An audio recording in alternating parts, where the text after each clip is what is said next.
Well, welcome everyone to this very first panel as part of the Illume Luxury Tribe. We'll be talking about the affluent Indian traveler, their habits, preferences, and desires on a very significant date, as today is World Tourism Day, which aims to celebrate the revitalization of this crucial industry after 2 long years of pandemic restricted travel.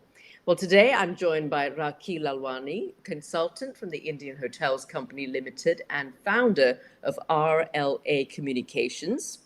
And joining us as well is Tekla Maira, the founder of And the Story Continues.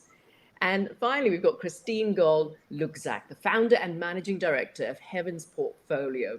Now, these ladies have extensive knowledge of luxury hotels in South Asia and around the world, and a deep understanding of the Indian affluent travelers, both in domestic and international context. So, in the next 40 minutes or so, we hope to explore what affluent Indians expect from their hospitality experience when traveling within the country and overseas, and what hotels can do to meet those demands.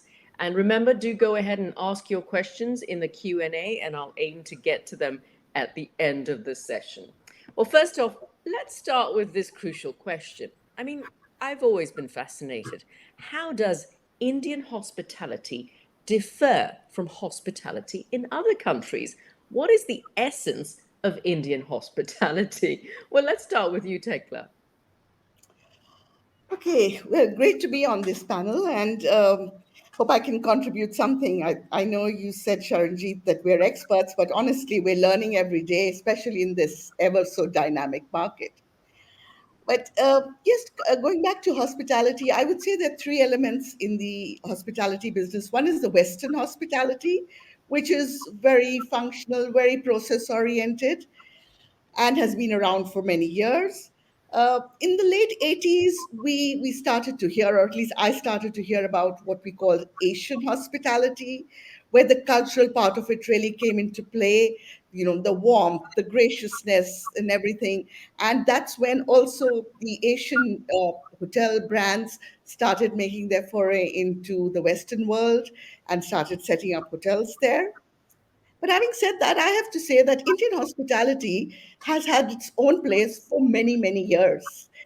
For even years before the 1980s, go back to the time when the palaces were converted into hotels.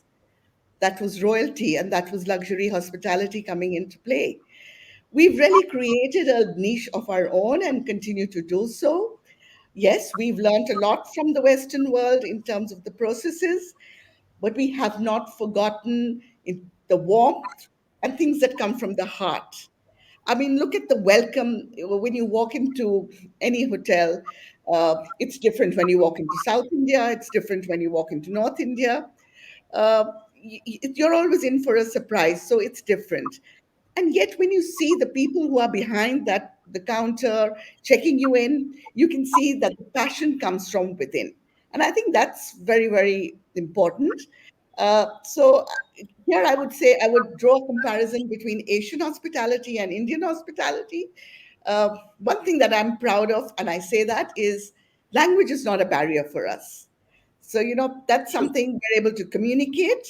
We're able to exude the warmth that we are so well made up of. The passion comes through. So I think we're a well-rounded lot of people, uh, and we're able to welcome people, and we make that connect in the hotel as soon as that guest arrives. Yeah, I hope great that makes. points. Absolutely fantastic, Tekla. And Rocky, would you tend to agree with that? Absolutely. And so I worked with the Taj Hotels for 30 years, and obviously I couldn't agree more. And just taking off on what Tekla said about palaces being run as hotels, and I recently wrote an article about how actually India gave luxury to the world, luxury hospitality to the world, because the whole palace experience is unparalleled. The kind of the welcome you get, whether it's a ceremonial welcome with your horse carriages or just the whole showering of rose petals and things like that, is very, very unique to India. And I mean, it may be perceived as over the top, but it is just mind blowing. It, just takes your breath away. The whole grandeur of the whole place, the service, the experience, again, the whole warmth, which again one can't stop emphasizing because it's also very unique to us. This whole Atati Deva Bhava, which means guest is God, is very true to Indian hospitality. When somebody comes to our homes, that's how we treat them. We sort of put them on a pedestal, and of course, our hospitality is all about food and feeding, and but it's also warmth and sincerity, and that the whole personal touch, which is very evident in Indian hospitality. If you had to differentiate it to global hospitality, and of course, there are beautiful hotels across the world, but that personal touch, that love that you get, those smiles that you see, is very true to Indian hospitality. And I think we have some fantastic products as well. So Great. yeah, just add to that, what Tekla really put nicely. And Christine, I mean, I'm conscious of the And I fact guess that not much more to add. I think I know, but I was going to say you're based in Singapore, so that's a slightly Yeah. different perspective. I'm based in Singapore, but I've been traveling into Yeah. into India for the last 25 years, and I've experienced hospitality firsthand with, brands like Taj, Oberoi, and Leela and Imperials, and you can name them all. They have this hospitality embedded in their DNA. I think Indian is fascinating. I mean, India and the culture of welcoming is fascinating because it is within the Indian culture. As Rakhee said, it's, guest is God. And I think it's the motto of the tourism board, right? The Indian Tourism Board inbound, that you treat your guests as God. So it's a very special hospitality. It's very warm, respectful, lots of attention to detail. It's very hard to be honest with you, anywhere else in the world. Yeah, no, I tend to agree. I guess in the last decade or so, so much has changed. I mean, obviously, we've had over 2 years of a pandemic that's really restricted travel, but how much has Indian hospitality actually evolved over the past decade? And Rocky, I'm going to go to you because you used that very memorable phrase, guest is God. So has it Yeah. changed much in the last decade? Of course, it has, and it's a good question. So, Sharanjit, Indians as consumers have changed in the last decade. So, definitely, hospitality has evolved to keep up with the changing tastes and preferences of Indians. Indians have gotten way richer economically. We've done way better. They've been exposed to so much more. And yes, I think hospitality has had to keep up with this whole sort of changing trend. So yes, I mean, you'll see Indians now, as we all know, and it's been in the news, in the top billionaires list, and they're possibly the third, I think, in the top billionaires list. So therefore, their ask has become more discerning. They're exposed, like I said, to much more. They still want value, but they want exclusivity. They want more personalization. And of course, they want bragging rights. It's very true to Indians. They want to brag about, oh, I did this absolutely mind blowing experience, which no one's done before. It's reflective in the Indian wedding scene in India. It's also reflective in, when they travel abroad. Today, when you ask an Indian, what do they want to discover? It's no longer Paris and London and all these countries. It's like Finland, and it's the Northern Lights, and it's really elevated to like another level. So that's how I would say that, it's evolved and it continues to evolve. And it's, of course, reflective also, in, like I said, the habits, and it's directly proportional to how the economy has also shaped and changed and evolved and done better over the years. Yeah. And Christine, do you I tend think to agree with that? I do agree. There's also a number of technology has came into place, and digitalization as well as playing a very important role in travel right now. So in terms of booking and facilitation of booking, it's a lot easier in India. And I think the Indian travelers is a lot more versed in when it comes to technology, whether they use it to become influencers themselves, and posting about their travel. Technologies become very, very strong in India.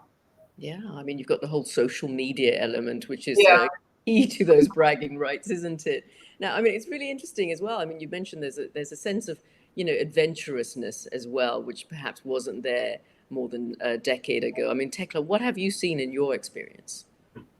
Okay, I'll talk about two aspects in this. First of all, in the last 2 years, first of all, there has been such a change. I find that the Indian traveler has become so much more adventurous. Maybe the exposure to nature, the exposure to going out and doing things out in the open. I mean, now you see people going on biking tours, um, cycling tours. They're adventurous. They want to go to different places. So in the last 2 years, yes, a lot of them have had to discover domestically the country, and places like Ladakh. When I was in Ladakh last year, I saw so many bikers with their most expensive bikes doing that trip up to the lake. Fantastic. I mean, I don't think this would have been so 10 years ago. I don't know Yeah. whether it was because of the pandemic, everybody wanted to be outdoors. The other thing that I see quite quite a bit is the tier two, tier three, and now tier four cities coming into play. 10 Mm. years ago, I would have said Delhi, Mumbai, that's where it was. I mean, I still remember 10 or 11, 12 years ago when I was being interviewed for the position in what was then Fairmont Raffles Hotels. Uh, the whole conversation was, would you like to be based in Delhi or would you like to be based in Mumbai? Because those are the only two places that the outbound business comes from. Of course, today the world has become a much smaller place. You can be based anywhere. But I have seen in these 11, 12 years the tier two, tier three, tier four cities coming into play and how much they want to travel. And they are truly looking for luxury. And I think exposure has also been a lot due to electronic media. I mean, whatever the OTTs have really contributed quite a bit to this as well. So this has been some of the changes that has come across. And the other thing that I say is that our hotels and all of us in hospitality have also become a lot more contemporary. Sometimes I'm not sure whether that's good or not. I mean, to the extent that I would say maybe 15 or 18 years ago, walking in a hotel, you would see people dressed in their splendor. Right from the doorman, he would be dressed in a very fancy outfit, and the ladies would be dressed in beautiful saris. Today, a lot of that has changed. Maybe that's the need of the hour also. A lot of things have become process driven. But I think the good part also is we have become process driven, but the Indian manager, the Indian hotel manager, allows the emotion to override the process sometimes when it is needed. And I think that's something that we're really very well adapted to. So Yeah. that's something that, from Yeah. my own perception, after having worked with a few brands over the last 15, 20 years. Yeah. I mean, I hear you guys talking about those destinations that are somewhat unusual. But, I'd really be curious to know, do you think the affluent Indian traveler now has a preference for destinations within India or overseas? And, if so, why? Are there specific places people want to go?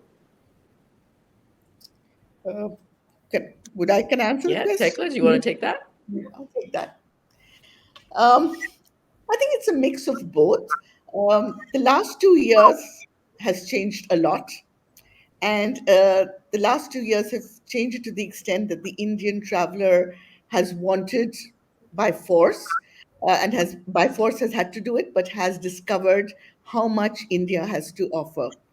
So going forward, there will be a little bit of a surge for outbound in the next maybe year or so till everything settles down. But domestic travel, I feel, is here to stay. And I think the Indian hospitality industry also realizes and does understand the Indian traveler a lot more than they did earlier. There was a lot of aspiration for groups, for incentive groups to go only overseas earlier.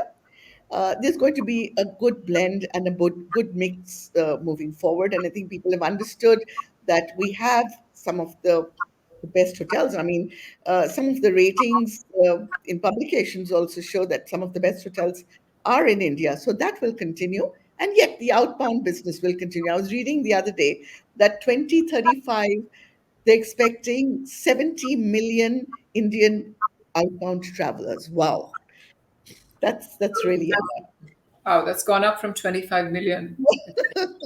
Wow. That is quite extraordinary. And they're going to be up there with the Chinese travelers as well, who actually haven't been able to get out and still can't because of a lot of pandemic restrictions there. But I'm going to go to you, Christine. I mean, is this something that you've seen as well? I mean, do you think that, as Tekla was saying, there's this sense of a revenge travel? People For want to sure. get out. Yeah, for sure. We've seen it in the past few months, actually. The thing that really has helped as well the Indian outbound travelers is there's room for them. Simply because the Indian travelers tend to book very last minute, especially on the affluent level. And very often when they go for destination like Europe, where the US market or the European market is predominant, they end up having problems getting rooms and inventory. So I think this year they faced a little bit of that, but eventually China was not out, and so India had their place, and that's where they come into the picture. And I think hotel have come to a realization of the Indian market and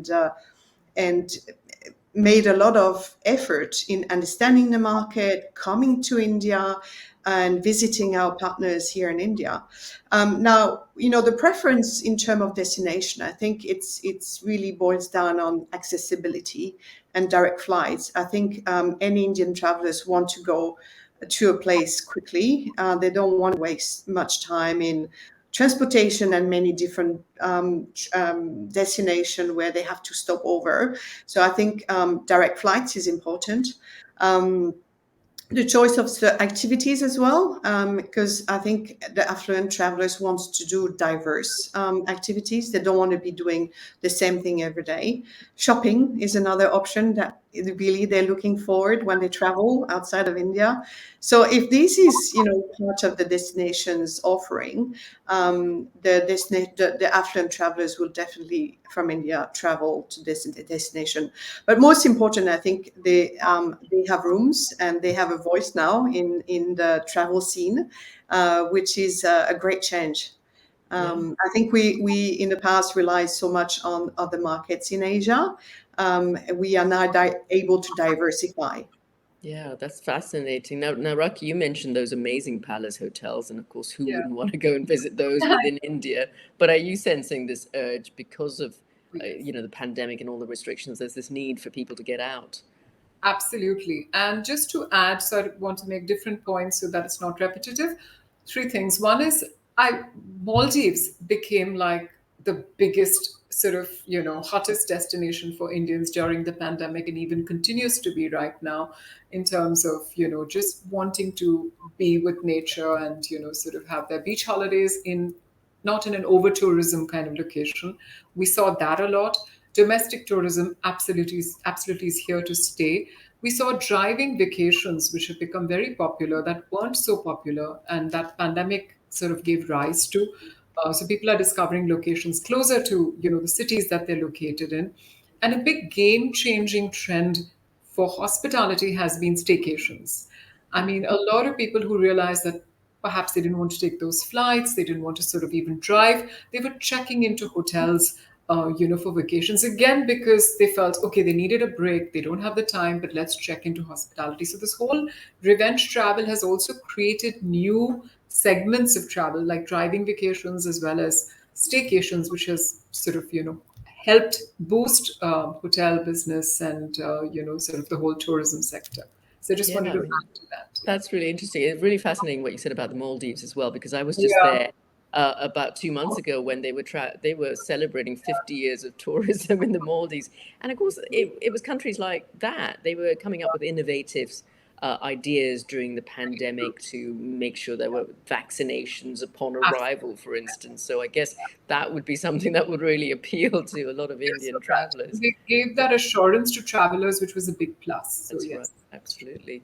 So give us a sense of, do you feel that affluent Indian travelers, expect somewhat different things from resorts overseas than those in India? I mean, Rakhee, you just mentioned those staycations, but do you think that people are more demanding from what they expect from overseas? We've been told we are the most demanding. We want it all. But I think the discerning, affluent traveler who's now well exposed and knows they can't get it all is getting a little bit more sensible. But I think they always want value for money. If they're willing to pay that amount, but listen, they want the value for it. They want service. I think the one thing we're really spoiled by, because we have domestic help and drivers and blah, blah. So when we travel, we want that sort of sense of you'll sort of look after me and that personal touch and service. And I think that's the biggest differentiator. And that's why you get a lot of Indians getting really hassled, and international sort of people from tourism sectors getting hassled because they feel like Indians are too demanding. But yes, service is something that we expect because you get it in India. Hey, wherever you go, people are willing to do cartwheels for you, and no one does that when you sort of step outside. But yeah, but that's an expectation, I would say. Yeah, and Tekla, you're grinning in agreement, I'm Yeah, assuming. well, I'm grinning at what Rakhee said, that we're very demanding. Yes, of course, we're very demanding. Why? Because we don't mince our words. When we want something, we want it, so we will ask for it. Shy, and we ask for it. Sometimes it may not come across as the most pleasant way, but I think that's changing a lot, especially with the affluent traveler. I would say we carry sometimes, or mostly, we do carry some of our cultural baggage wherever we go, and that's something that is not going to change. So there are a few things, and which I learned over the years. One is that you can go to Switzerland. An Indian traveler will go to Switzerland and be told that, listen, when he asks for a bottle of water in the room, be told that, no, you can drink water from the tap. Let me tell you, no Indian traveler, no matter how affluent or not affluent, will ever go to the bathroom and open the tap and drink water from there. So that's something. And I would have to explain this to the hotels when we would have groups going there. They would say, but we don't need to give bottles of water because we've got water that is so good and it's crystal clear. It's very healthy to drink that. I said, no, they're not going to drink that water. So that's something that really, that's an expectation, and I have to keep telling the hotels about this. Um, food, food. I mean, we're adventurous. We try all sorts of food, but let me tell you, uh, seeing one little Indian dish on a breakfast buffet in any hotel overseas, it just creates that wow. Yeah. And I'll be very honest. I mean, it's not that I'm always wanting to eat Indian food, but if I do see it, if I'm on a vacation and I suddenly see something that's Indian on a buffet, it does give me a little bit of a thrill. So that's something. And that's the food part of it is something it's going to take a little while for us to get out of. Maybe because our food is so very different from the rest. We're adventurous. We're trying all sorts of other foods. We've got in India, when people are dining out, they love to experiment with different cuisines. But when they're traveling overseas, they do want a little bit of that Indian food. Yeah. So, from that perspective, that little bit of cultural baggage is always going to be there, and that's the expectation. Just a few little Okay. things I thought Yeah. I'd bring. Yeah. Yeah, I think for me, when I think about Indian travelers overseas, I see recognition being a big part of their expectation. They want to be, they don't want to be a number or a room number. I think if you take the time as a hospitality professional to recognize who they are, what is their preference, it makes a huge difference as well. So it may be valid for other affluent travelers in the world, but more so in the Indian market. Yeah. And a couple of questions coming in right now.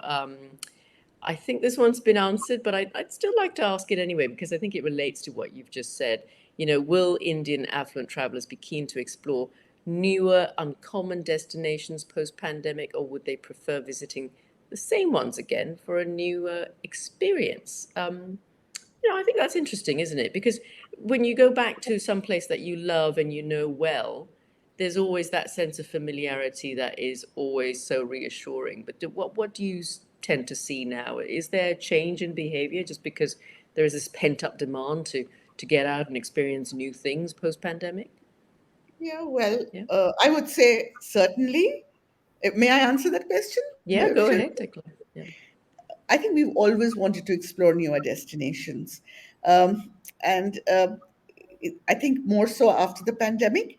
And I always draw this comparison to a destination that I myself got to know some years ago, was Azerbaijan.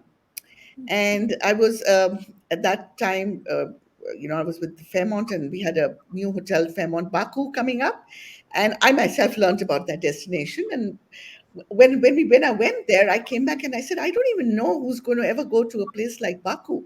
You wouldn't believe it became the most popular destination, and it's all about like, we talked about bragging rights.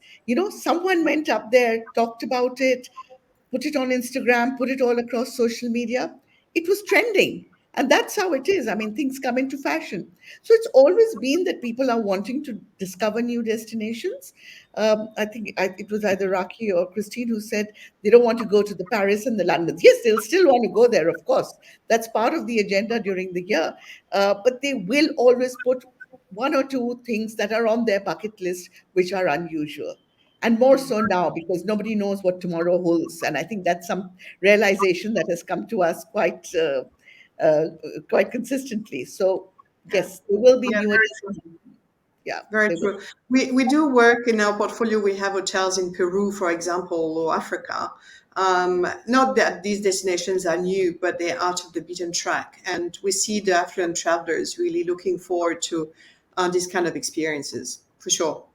Yeah, that is Definitely. interesting. And Rocky, are you seeing Yeah. that to some extent? Oh, yes. I think Indians have always been great travelers, and I think the pandemic has only sort of accelerated or amplified this whole sense of discovery and wanting to explore far more. And Yeah. I think they're taking more breaks than they did before. Maybe they're taking 3 or 4 breaks as compared to 2 breaks. And they're also wanting to do different things. One is discovery in terms of destination, but I'm also finding that they're allocating one break, if they can, at least the affluent traveler, to wellness. So Mm. wellness is an emerging trend because I think they feel they need to focus on themselves. So whether it's transformative solo travel and mindful journeys, or just even going to places like Bhutan, which is being one with nature.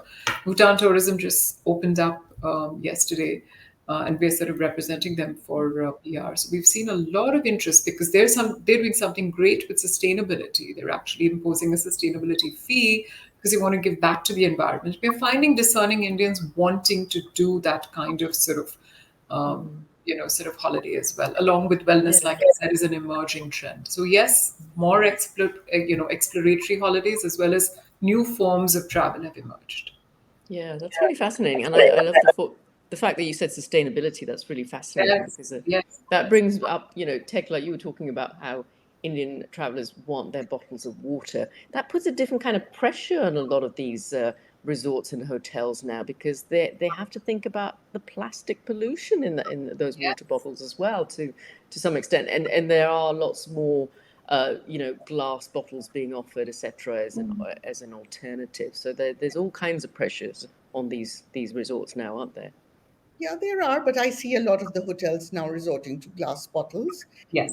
In fact, in the last couple of months, most of the hotels that I've been to uh, are going towards glass and the recycling of plastic. I mean, I was recently in the Maldives at one of the hotels that I represent, and wow, what a great job they're doing with giving back to the environment. So great. I mean, there's an option. There's something that they Yeah. can do with, so we can get rid of the plastic. So yeah, Yeah, and there's certainly a lot more thought going into that now. absolutely. There's a question here by Munin Shah. Thanks for that question. Yeah, I mean, I guess we're talking about this already. Do you think Indian travelers have changed their preferences post-COVID era in terms of destinations and accommodation choices? And I think we touched on this, but do you think there's anything else that you're seeing that's unusual now? I would say, apart from hotels, one is also seeing homestays, villa rentals, which are more private, which are not part of building hotels, actually sort of travelers preferring that because then they can have their own sort of so-called bio bubble. Their whole families can stay there. So we've seen an emergence of that. The demand for homestays and villas go up quite a bit across the country in terms of accommodation. The rest we answered in terms of preferences and destinations. Yes. Great. Did See- anybody else want to add to that, or is there Uh, anything you've seen that's unusual?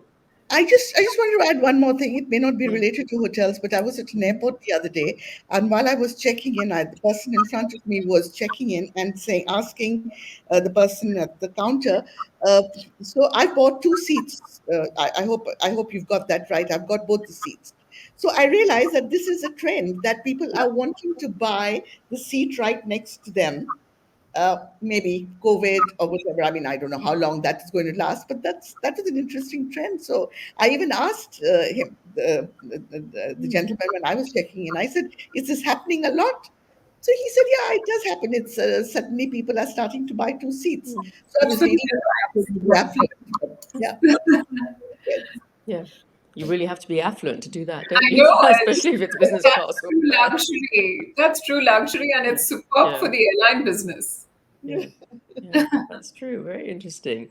Now, again, talking about the resorts and the luxury hotels, and how they're having to adapt. And it's interesting.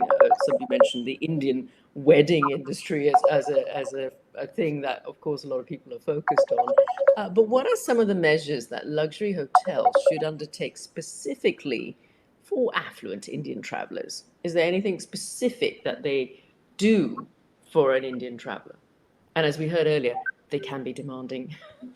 Yeah, I think Tekla touched on the food element, and I think if you don't have to transform your entire menu into an Indian offering, but if you do have that one small element that makes them feel comfortable, or they find it thoughtful, it's something that hotel would probably want to consider. To me, when you are dealing with the Indian market from an overseas perspective, you've got to have I call it the 3P, the passion for the travelers, and the passion for the values that they carry, the tradition that they bring along with them. As Tekla said, there's a huge baggage that comes together with the Indian travelers, right? So if you do understand them and have a passion for it, where they understand it's a festival and it's a celebration at that time, and you make a reference to it, I think it really goes a long way. The second piece, patience. So patience is, the Indian travelers often have a very last minute request, and comes up with all sorts of incredible demand at the last hour. So you've got to build up this patience, and build also this patience within your team, because they do require a lot of it. And the third one is the personalization. As I said, I think every Indian travelers want to have some form of recognition, whether it's the fruit they love, and that's when travel agents and concierge companies come in the picture in a very supportive way for the affluent travelers. Is they know their every need, their requirements, and this is where hospitality and the overseas hospitality, um, um, people should really put their time in. It's time consuming, but it's so worth it. Yeah. And Rakhee, are you seeing that to some extent as well? Sometimes I feel we're generalizing a little bit too much. I think the millennial Indian traveler is a global traveler today. And whilst the traditional Indian traveler is extremely demanding and you require to sort of cater to them in the form that Christine said, but I think the Indian millennial traveler is a big segment that's growing, and one should also look at them and not stereotype Yeah. the service experience. Are they as affluent though? I'm assuming younger people don't have They are. quite as much money. They are. Oh, Yeah. yeah, you'd be surprised. Come Yeah. to Bombay and you go to the restaurants. It's full of millennials spending huge monies Well, on, mummy yeah, and daddy's money then. mommy, daddy's money, and maybe startup money, whatever. So yeah, so I feel that's changing. So I think generalizing is maybe not such a good thing for the future. And yes, of course, I think curating to everyone, their likes and personal sort of tastes is, I think, the name of the game for the future. And Indians are not going to be any different. You'll Okay, always so have the traditional Indians, but yeah, look at them yeah, as so I mean, if generalizing's hard, that's going to actually make it a lot harder for the hotels, isn't it? Because they're going to have to try to guess each time they get a new traveler. What does this traveler want? I mean, Tekla, do you think that's something hotels are going to have to grapple with? Well, that's what we're all around for when we're representing hotels. As I always tell all our partners, travel agents, concierge companies, uh, if you have somebody important, very important traveling, uh, tell us about them so that we can download the brief to the hotels. And yes, like Rakhee mentioned, she talked about recognition. If somebody's famous, if somebody's made it big in some sphere, I think they deserve to be recognized. And one thing I have to say is that I think it may be all over the world, but Indians love to meet general managers of hotels. Yes. That's what I mean. That's what I Why mean by is that? recognition. Yeah. Yeah, so it's so strange. They love to come back and say, hey, I know John so and so. He's GM of the hotel. He's a good friend. Yeah. So they love to be general managers, and sometimes I have to tell the general managers that just go out and say hello. He says, no, but my team's looking after them. That's fine. I said, you don't know what a difference it makes for this person to be able to come back and write you a thank you note and say, hey Jack, hey John, whatever, you made my stay so comfortable, and I'm going to come back and I'm going to send so and so and all that kind of thing. So that's why I tend to highlight people who are highlighted to me by my partners to the hotels and say, please look after them. I think maybe it may be painful for the hotels because they probably get too many messages from me. But at the end of the day, I guess that's what we do in hotels, and that's what we're supposed to do. So, yeah, Yeah. meeting the general manager is a big priority in the hotel. Okay, they're going to have to be coached. Tony Davis has got a great question here, so I'm going to go back to the questions on the Q&A. Has COVID changed the length of stay or time dedicated to a holiday for the affluent traveler, particularly for long-haul destinations? yeah, it has. Yeah. Definitely. It has. I think people are now sort of extending their length of stay when it comes to like a longer, or like if they're going overseas, or a longer sort of duration, I mean, a longer haul trip. They tend to combine business with pleasure. So if they're going on business, they'll sort of add another couple of days, have their families join them. So one is seeing that trend as well. And at the other end of the spectrum, one is seeing more time being allocated for holidays, more time being spent also on multi-generational holidays. So one is seeing, families go with their parents, grandparents, grandchildren, great grandchildren, hiring an entire sort of villa or a homestay and spending time with them. So one is seeing that as well, and and also business and leisure combined. So therefore, it's getting extended in terms of number Yeah, of days. yeah. Are you seeing that too, Christine? Yes, we see it in city as well, with corporate being mixed with FIT, family joining after a corporate visit. Intergenerational, we do see a lot of multi-generational traveling together as well. A lot of children coming along and tagging along their parents as well. So that's and the length of stay is a lot longer. So when they do travel, they tend to stay longer than they used to. Okay, yeah.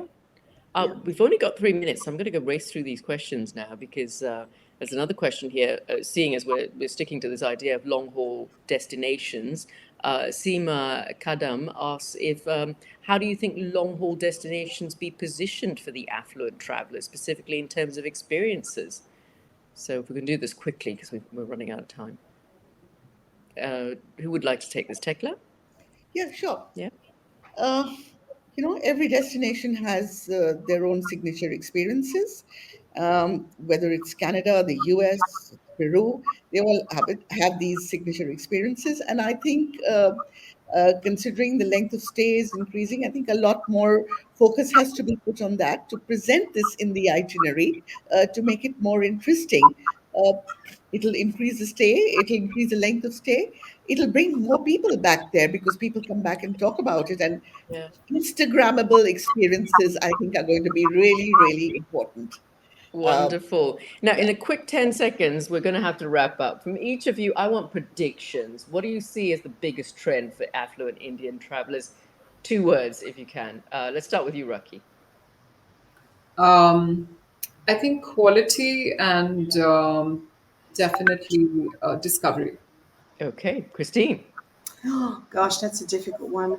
I think diversity in terms of destination and quality, definitely. Great. Um, the That's a few thing more than that 2 words. yeah, sorry. That's Quality, okay. yeah, diversity. Yeah, great. And Tekla. New destinations and new experiences, if I may make it 4. Okay, perfect. That's wonderful. You heard it here first. The big trends that are about to come for the affluent Indian travelers. I have to say a big thank you to our amazing panel, Rakhee, Lalvani, Tekla, Maira, and Christine Galle Thank Luczak. you. Thank you, ladies, for joining us. This has been a great conversation. I've truly enjoyed it, and I hope you have too. And thank you for those Thank you. questions. Thank you Thank very you. much. Thank you very much. Thank you, Christine. Lovely to meet you. Goodbye. Thank you.